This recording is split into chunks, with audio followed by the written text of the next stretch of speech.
Hello, let's do the New York Times Medium Sudoku for April 19th, 2024.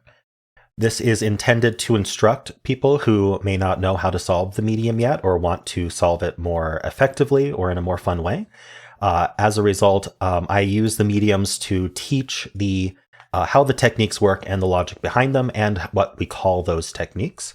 And I also take a very systematic approach so that you can practice these specific ways of looking at the Sudoku. So if that's for you, keep watching. If you want a more fluid solve, you can watch my New York Times hard solves as well, or watch both.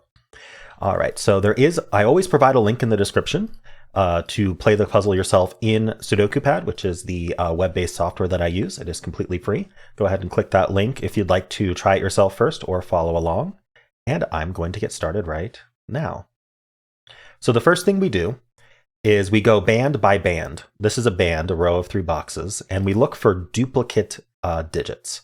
So the most effective way to look for duplicate digits is to take the box with the smallest number of place digits, such as this one here, and just check the other 2 boxes for duplicates. So in this case, we don't have another 2, but we do have a duplicate 5. And then you look at how that affects the box that they aren't in. So this third box here in this case. These 5s look into the box saying none of these cells can be 5 because you can't repeat 5 in the row. And this cell also isn't 5. Additionally, we have these 2 5s looking in. This one doesn't do much because it already overlaps what we already knew, but this 5 does mean this cell can't be 5. So the result is that we can place 5 in this box because there is no cell in this box that can be 5 except for this one, and the box needs a 5. Every box has the digits 1 to 9 once each. That includes 5, so we need to place a 5 in it, and this is the only place we can. We call that a hidden single, because hidden in this box was the idea that 5 had only one spot to fill. Okay, so now we look for any other duplicates. We already looked at these 2, so now we just have to compare these 2 boxes to each other, right? You only need to do 3 box comparisons if you're efficient. So the 1, 5, 6, and 8, we already know about the 5. There's all 3 of them. We only care if there's 2. The 1 and the 6 don't have a duplicate, but the 8 does. So these 2 8s look in. We look down here for more 8s. We don't see any. And so what we can do is we can use corner marks. That's the corner mark mode in Sudoku Pad. It's the second one down. And corner marks, we are going to use just by convention to mean that within the box, we have limited that digit to a specific set of cells. So in this case, we know that 8 can only go in one of these 3 cells in this box. It can't go in any of these other ones based on these 2 8s existing. So whatever logic we do to limit where a digit can go in a box, we can use corner marks to track that. Once we're down to a single corner mark 8, then we know that it's a hidden single 8 because there's only one place. So that's one of many benefits to the corner mark system. Okay, so when do you corner mark? I would say only if it's down to 2 places in a box. That's always worth corner marking, or 3 places in a box that are all in the same row or column. So in this case, this would be the extreme example of what the max you would corner mark. You never corner mark 4 or more. And in this case, we only marked 3 because they're all in the same row. And that's always going to be true if you find duplicates. So you can always just be safe to just corner mark what you find. And that's just to remind us for later. The usefulness of markings is based on reminding you what you've already found, so you don't have to find it again. It saves you time. That's the point of markings. I would not use markings to try to just randomly discover things about the puzzle. We want to be very specific about what we're marking and why we're marking it. Okay, so this next band, we just move on to the next band because we ran out of duplicates. And in this band, this box is empty, so we just have to compare these to each other. So 5, 7, 8. The only duplicate here is the 7. They look in here. We look up and down for a 7. We don't see any, so we just corner mark the 7. Immediately move on. Down here, the 4 and 5 is the least common, is the box with the least number of givens. So let's start with the 4. There is a duplicate here. These 4s look into here. These are not 4, so there's only one place in the box for 4, which is here. Another hidden single. Very nice. And then we have these 2 5s look into here. And then we look up and we do see another 5. It looks down. There's no 5 in this box, so 5's in one of these 2 cells. And now we just have to compare these 2 boxes to each other because we got the 4, 5 here. So we just need to look really at this 2, 7. And there is no 2, 7 over here. But I will point out that we have a full row and a full column. When we have a full row and a full column, that can kind of be considered as like having a fake buddy in the other box. I don't know if that's the way you want to really think about it, but if you see a full row or column, it's worth looking at the non-full rows and the non-full columns for any digit that isn't in the box already, because it's going to be limited just to one single row or column by definition. So we want to look for anything that's not already placed in the box. So first of all, we don't care about anything that's blank. Let's get rid of all the blanks. Now we're just going to go one at a time. 5 is in the box, 1's in the box, 8's in the box, 4 is already in the box, 5 is in the box, but 2 and 7 are not in the box already. So let's take them one at a time. This 2 looks into here. This is full. So, and none of them are 2, right? Just because we eliminated, we didn't even consider ones that were already in the box, right? So none of these are 2. So 2 is actually down to 2 places in the box. So you can kind of think about that as having a 2 somewhere over here that was looking in. So it's kind of similar to the buddy system. So it's good to just keep an eye out on that when you see that you have a full row or column. And so the 2 goes in one of those 2. Now, you want to follow up on that, though, because it didn't actually have a real buddy. So we want to mark that there's a fake buddy over here. Now, what's the logic behind that? Well, it's called pointing. So we have limited the 2 in this box to just 2 cells. Where will the 2 end up in this box? Well, it'll end up here or here. Whichever cell it ends up in, that will be in row 7. So we cannot avoid the 2 in box 8 from being in row 7. We can't avoid the 2 from being in this row. This row only gets a single 2, and it's going to be one of these 2, which means the rest of the row, it's called pointing because you can kind of think about like them lining up and pointing at the rest of the row, saying no more 2s. I'm the 2. You don't get to be the 2. So that's not really important over here because there's already a 2 in the box telling us that. But over here, that is important. These can't be 2, and this 2 looks in. So you can kind of think of this as a buddy for this 2 over here. So our buddies are all telling on each other, but there's a 2 in one of these 3. So we can mark that. And this is a really important marking because it's reminding us that these 3 are not 2, and that might become very much in handy later on. The other thing is we need to backtrack and do this 7. The 7 looks in, and we can corner mark the 7 here, and it does the same thing. It points in.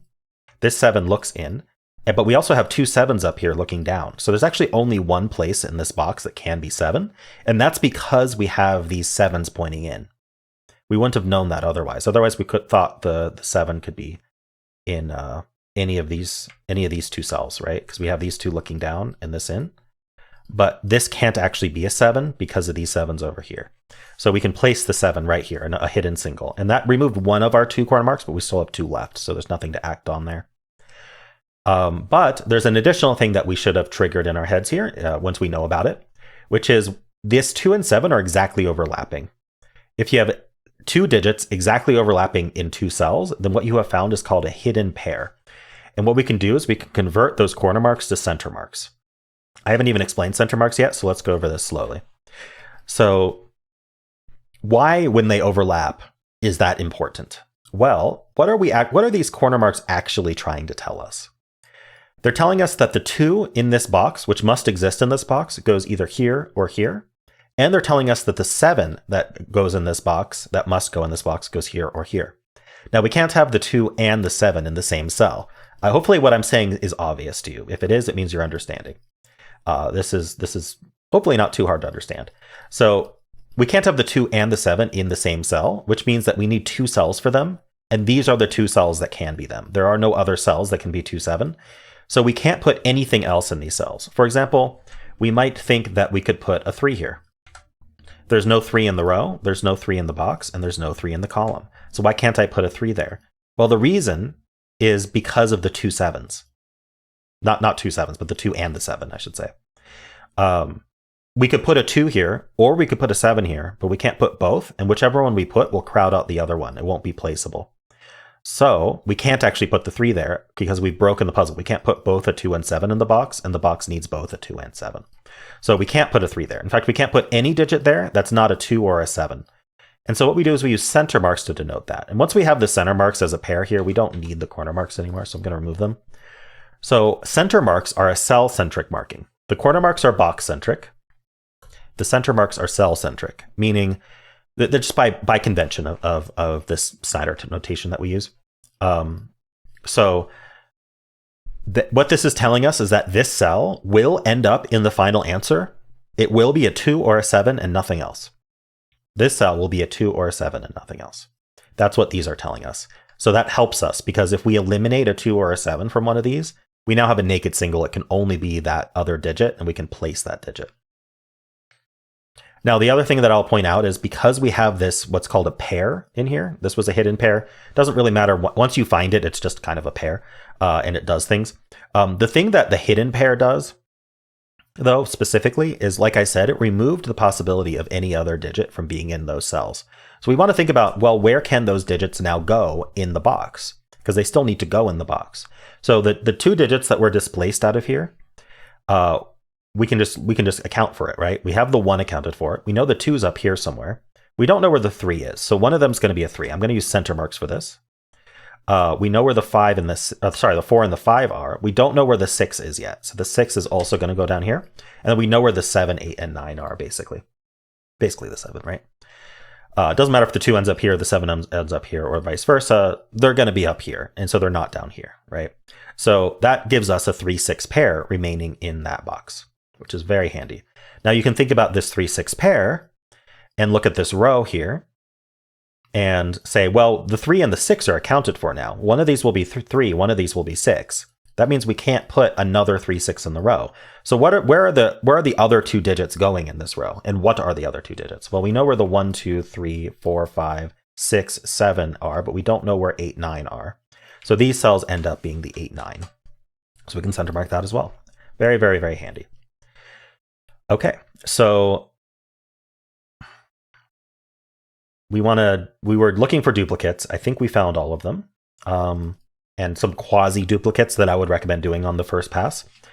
And so now, the only other thing I'd encourage you to look at is we didn't just eliminate 3 and 6 from these cells for the box. We also eliminated them for this row. So you kind of want to just think about, what does that mean for 3 and 6 in this row?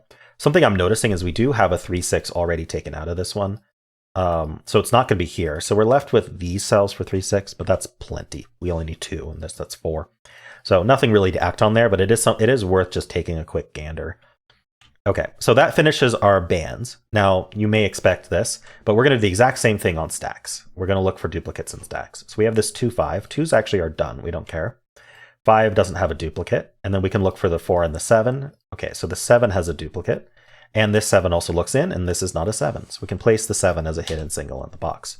Now here's the most important thing to remember to do. Especially if you place a digit. Anything that you've already scanned, so we already did this band, you want to rescan it. So you want to look for a duplicate 7. So the only thing we've done so far is look for duplicates. So what we want to do is re-look for duplicates once we place that. And we do have that duplicate 7. So we can actually corner mark 7s here now. And I don't think there's anything else to follow up there, so we can just continue. So we found the duplicate 7, no duplicate 4. Yeah, so I think that's all we're getting out of this stack here. Just double checking, yeah, okay. Now we're gonna do this stack over here. This box is empty, so we just have to compare these to these two to each other. So the 1 does have a buddy, so we're gonna corner mark 1s here. The 5 has a buddy, so we're going to corner mark 5s here. And this top one can't be 5 because there's a 5 in the row. The 6 does not have a buddy. Even though we know the 6 ends up down here somewhere, we don't know which column it ends up in, so we can't mark anything in this box about it. The 8 does have a buddy, though, and it has another one over here. So 8's in one of these two. And that's it for that stack. Now we just move on to the final stack here, and that will finish our first phase of scanning. So I'll just pick this 4, 5, 7 here. The 7's done. The 5 does have a buddy. Oh, 5s are done as well. And the 4 has a buddy. So the 4 is looked down. No 4s over here, unfortunately. So there's a 4 in one of these two.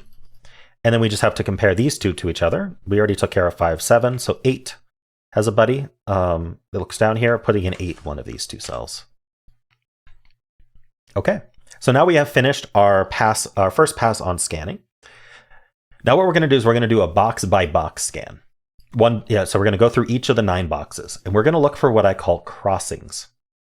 So what is a crossing? Well, first thing you want to look for is two digits that we've placed in the box. It doesn't have to be a given or a place, we know about where the digits are, right? So 2 digits in the box like this that share a row or a column. So in this case, these 2 share a column. I'll make that green just for demonstrative purposes.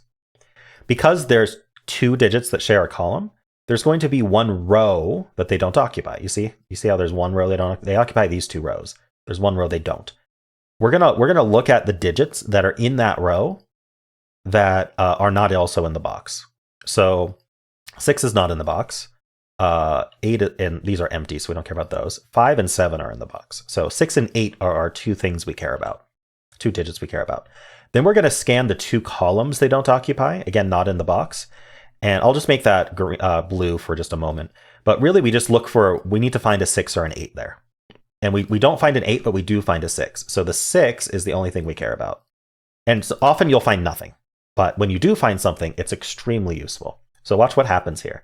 This 6 looks into the box saying these cells can't be 6. I'll use gray for that. This 6 looks in the box saying these cells can't be 6. They do overlap on one cell, but they still eliminate 6 from 5 of the cells of the box. And by the way we looked for it, where we avoided using the same row or columns as the two green digits, the two green digits are always going to occupy 2 of the cells that are not the 5 that were eliminated by these 6s. And as long as we're right that there's not already a 6 in the box, that limits the 6 to 2 cells only in the box. 1 or 2 cells. If we limit it to 1 cell, we can place the 6 as a hidden single. If it's 2 cells, they're always going to be in the same row or column, and they're going to cause pointing. So I can get rid of these colors here, and we corner marked 6s up here, because that's the only place for 6s in this box. And that's going to point down. We already went over pointing. 6 is up here, so it's not down here. This 6 looks down here. And then you can see that we had this 3-6 pair here, taking 6 out of this cell. Or you can just look at our center marks and see that 6 is missing from it. Always good to double check and remember why 6 was missing, because it could have been a mistake. But in this case, it was not. We have this 3-6 pair, and that explains it. So there's only one place for 6 in this box. So we place it. Now, what do we do when we place a digit? We rescan what we already scanned. So we need to check for buddies. Check for a buddy for this 6. The 3-6 pair counts. So we can corner mark 6s up here. 6 in this box is only going to go up here. And you can kind of see that from our markings and from this 6 here. Okay, nothing to follow up on with 3 corner mark 6s there. So we found a crossing. We could find other crossings on this 2-5, for example, but we only have the 2 and the 7. They're already in the box. So we're not going to find a crossing there. So we just move on to the next box. Again, just look for digits that are sharing the same row or column. So in this case, the 1-5. We're looking for, we already have the 7 corner marked in the box, so that's not going to be helpful. And the 5's already in the box, so we're not going to find that. The 6 and 8 also share a row. In this case, we want to look at this column, but unfortunately, there's no special digits there, just the 8, and we already have the 8. So we're going to move on to this one. This one has a bunch of crossing potentials. We have this 3-4, but 5, 8, and 4 are already in the box, so we can't do that. We also have this 3-8. 6 would be the interesting one, looking in here, but unfortunately we don't have a 6 down here to join it, so no good there. This 4-5, we've got the 1 and the 2, and actually, even though we don't have a buddy 1-2 down there, let's look at that 1-2. Look, this 1-2 looks in, and the consequence of that, always, especially in a fairly full box, always good to look to see if you have any additional consequences there. 1 and 2 can only go in 2 cells in this box, because there were only 4 open cells in the first place, and this 1 and 2 are taking it out of 2 of them. And none of these are 1-2. So we have found a hidden pair. We already went over it with this 2-7. But the hidden pair is saying we need to fit 1 and 2 in this box, and there are only 2 cells. We could corner mark 1 and 2 here and see that they overlap, but we can also just skip that, right? And just immediately go to center mark 1-2s here. And the consequence of that is that in this box, these cells can only be 1-2. They can't be the other digits. So where do the other digits go in the box? Well, they go here. What are the other digits? Well, 1, 2, 3, 4, 5 are accounted for. 6 is not. 7, 8 is. 9 is not. So 6 and 9. Nice. So we can put 6, 9 into these 2 cells. Now, what does this do? Well, they line up in the same row. A pair that lines up in the same row eliminates those digits from the rest of the row. You can think about this in a very similar way to pointing, but one of these digits will end up 6 and one of them will end up 9. Because the cells both need a digit, and the only 2 digits available are 6 and 9. If this ends up a 6, this has to be a 9. If this ends up a 9, this has to be a 6. Those are the only options for this cell, right? That's called a pair, a naked pair, because we nakedly see that there are only 2 digits available. Unlike the hidden pair, like the 1-2, where we had to discover in the box that there were only 2 cells for 1-2. Here, if we pencil everything all the candidates for a cell as center marks, we can just see that 6 and 9 were the only 2 options. And we can just pattern match that and go, oh, these are both 6, 9. So that eliminates 6, 9 from the rest of the row. That has a few important aspects. First of all, this corner mark 6 can't be right anymore because we can't have another 6 in the row. It's going to be over here. So this cannot be a 6. By removing that corner mark 6, we now look to see how many corner mark 6s we have left. There is 1 left. So we place that. But when we do so, it removes a corner mark 8. So now we look for how many corner mark 8s are left in the box. There's only 1, so we can place that 8. Now I'm going to mark those in green to remind us that we need to follow up on it. But remember, the 6, 9 had other things that it did. It removed 9 from the rest of the row as well. So none of these can be 9 anymore. And so, first of all, if 9 can't be here and 9 isn't up here, that means 9 is down here somewhere. And then how does that affect this box here? Well, because the 9's down here, that points in saying this isn't 9, and then these aren't 9, none of these are 9, and this 9 looks in. So we can place this 9. I'm going to make that green too, because we need to follow up on that also. This is the easiest follow-up, I think, in terms of just, it's not going to have as many consequences to look at. It just has a buddy, right? So we just need to mark that there's 9s down here, and then that's basically the follow-up. How about this 6? Well, 6s are done in the column, and 6s are basically done in the row, so nothing to do with the 6. How about the 8? Well, the 8 doesn't have a buddy. But we can see that there is an 8 looking into this box here. So we just kind of take a quick gander at the box and go, well, there is a consequence here, which is that 8 ends up in 2 places in this box. So we can corner mark that if we'd like to. There is one more consequence that you always want to look out for here. And this is actually going to be important, not in this case, but could be important in the future. Which is we have limited both the 6 and the 9 to 2 places in this box that line up. And so what we want to do is we want to look down at those at the other 2 boxes and see if the 6s are limited in the same way or the 9s are limited in the same way. So in this case, 6 can be in any of these 3. In this case, 6 can be in any of these. So they don't line up. And like basically, what the other thing you can think about is, well, this 6-9 pair is telling me 6 isn't here. So maybe 6 is limited in this column. Where can 6 go? And the answer is it can go in any of these 3. So not interesting. And then finally, this row here is now down to only 2 open cells.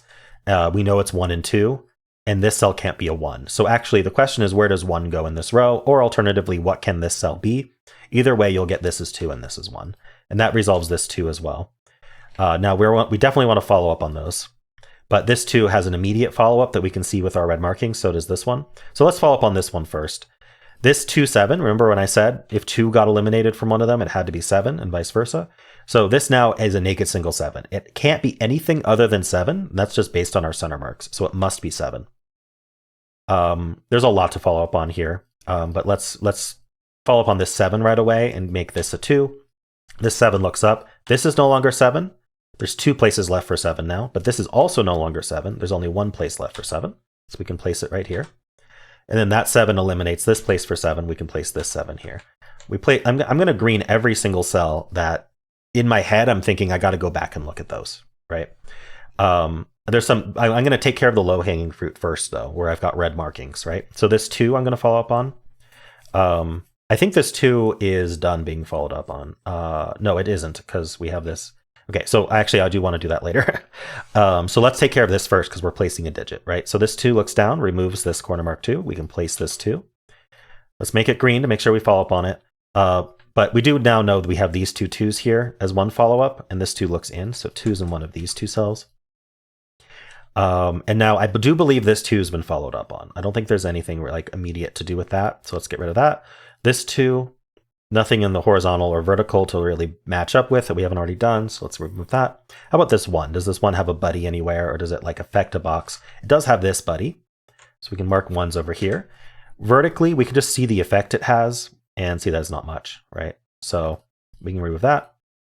Whoops, not what I meant. I meant to remove the color. How about this 2? So we can pay attention to just the 7s in a moment. Yeah, okay, so this 2 has a buddy. They look in here. This 2 looks in. So we can corner mark 2s here. But this, in your mind, should immediately trigger, oop, I found a hidden pair. Because the 2s and the 8s exactly overlap in these 2 cells. We went over that with this 2, 7. So this is a hidden 2, 8 pair because 2 and 8 are limited to these 2 cells. We can convert those to center marks. And the consequence of that is where does the non 2, 8 go in this column, right? The one digit that's left, which is a 3. Where does the 3 go in this column? Only here now, because it can't go here or here. So we can place the 3, and we need to follow up on that. So I believe we followed up on the 2. Let's follow up on this 7. I think it is followed up on. So yeah, we don't need to do more with that. How about this 7? Well, it's already followed up on, so we can remove that. This 7 here, I mean, it looks like we have all of the 7s done. So there's really nothing to follow up on them right now. How about this 3 though? The 3 has a buddy, looks in. There's no other, oh, there is another 3. It's right there. So we can put the 3 in one of those two. And vertically not much. The other thing we can follow up on is that this box is now down to 2 digits. So what are the 2 digits? Well, we have 1, 2. We need a 3 and a 4, and we have 5, 6, 7, 8, 9. This row also needs a 3, 4, and that goes there. Okay. So whenever you get a cell down to like 2 digits, just pencil it. You might find something fun. Okay. So now we need to take a step back and go, what were we doing? What was I doing when I found all of that? Well, I was box scanning. And I don't remember which box I was on, but the next box that looks like it could even do anything is this one. So we're going to look at this box here. It's been so long, I don't remember. Momentum is really important in these puzzles, and because I'm going so slowly, I do lose my momentum. So I apologize for that. But in your own solves, hopefully you'll get fast at doing this, and it won't take you as long as me explaining it. So I'm looking at this 2, 6. I'm looking at this 3, 6. There's really not much to see here because there's not really anything looking in that's interesting, as far as I can tell. So we'll move on to this box here. This is kind of full, right? This whole column is basically done, other than the 2, 8 pair. So anything that's looking in that isn't already placed might be interesting. So anything that's not 2, 3, 7, 8. So get rid of the 7s and 8s and the 2s. So 1, 5, and 9. They are already cornered in there though, so we're not going to find anything else. Horizontally, we really would only care about this row, and there's nothing going on there. 5, 8, 7 here. So the 5, 8, the 7's already placed. The 8, 7, 4 is already cornered in there. 7 is already in the box. Okay.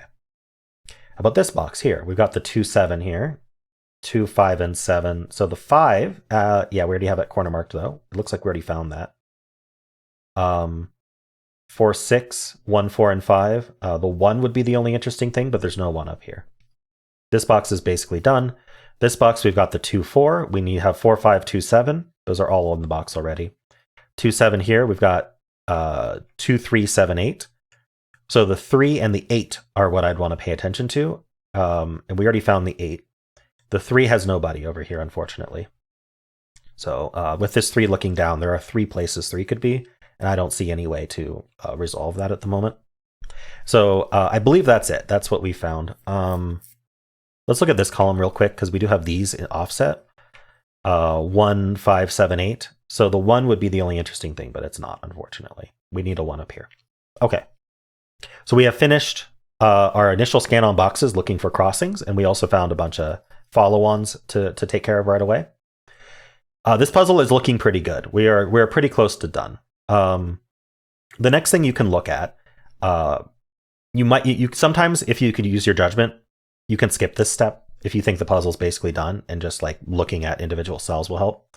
But in this case, I will go over what the option here is, which is to look for what I call geometry. And it's very important in harder puzzles to look for geometry like this. So what do I mean by geometry? I mean, look at the digits we have placed in the box and just look at how they affect rows and columns they aren't in. So previously we looked at how rows and columns that affect the box. We're now looking at how the box affects the rows and columns. So let me find a good example for you. Here's one example. So we've got the 5 and the 8 in this box, which are avoiding this column, right? The 5 and 8 aren't in that column. Let me highlight those in green. So we know that these 3 cells are not 5 or 8. That means there's only 6 cells left in the, just by math, right? There's 9 cells total. There's only 6 cells left that could be 5, 8. And so that's already pretty limited. We're down to 2/3 of the cells, and the 2 and the 7 additionally restrict it. So really what we want to do is we want to think about the 5 and 8 as a whole and think about where are they going to go in the column.